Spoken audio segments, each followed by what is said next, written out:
5 часот и 17 минути. Тоа е времето што часовникот на старата железничка станица во Скопје го покажува веќе 62 години. Тоа утро, на 26 јули 1963, тишината на главниот град ја пресече разорен земјотрес со јачина од 6,1 степени по Рихтер. Само 20 секунди беа доволни за речиси целиот град да биде срамнет со земја.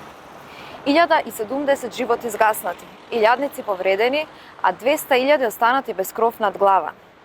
Болката што оваа трагедија е предизвика, можеби со времето стивнува, но спомените секогаш го будат истото чувство како да се случило вчера. Во време на земјотресот, јас со цели своји 14 години бев дома.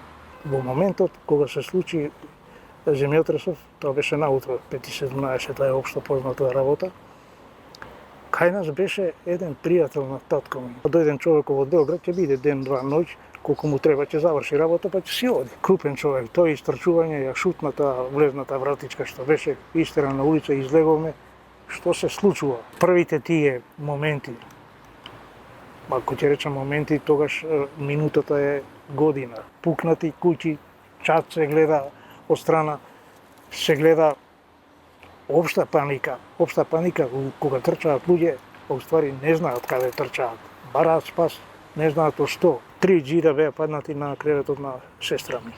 Значи, ако беше тука, сигурно ќе настрадаше. Среќа не беше ни таа, ни мајка ми. Ние беме сами. Имав комшија и комшика во нашата улица 507. Жената, тетка Крстана ја викаме, работеше продавач на новини. Во самата станица имаше киоск. Ја поклопи, кога се урна во железничката станица, ја поклопи го. Дедо Младен, маши, 4 дена и 4 ноќи со своја лопата, со свој копач да откопа женава. Му викале, бегај бре човек, гледаш дека уште тресе, не се знае што уште ќе падне. Оставете ме, кај таа таму и ја. Ја ископа жива и пружи ја помош. Кога зборувам за тоа, мене секој пат ме мачат емоции. Тоа си останува.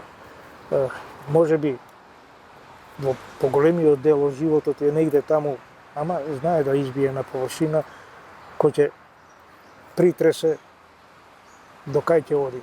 Дали ќе не најде пак Скопје,